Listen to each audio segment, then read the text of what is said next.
For this recipe, get ready to cry because you will have to peel quite a few onions, but it's totally worth it.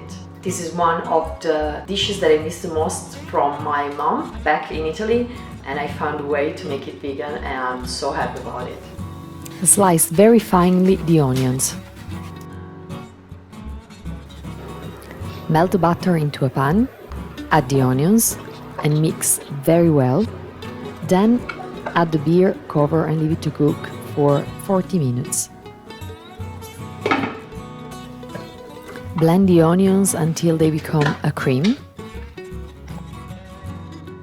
Then add some oil to the same pan. Cook the chicken for 5 minutes. Add the cream, mix very well and serve with some chives. Enjoy!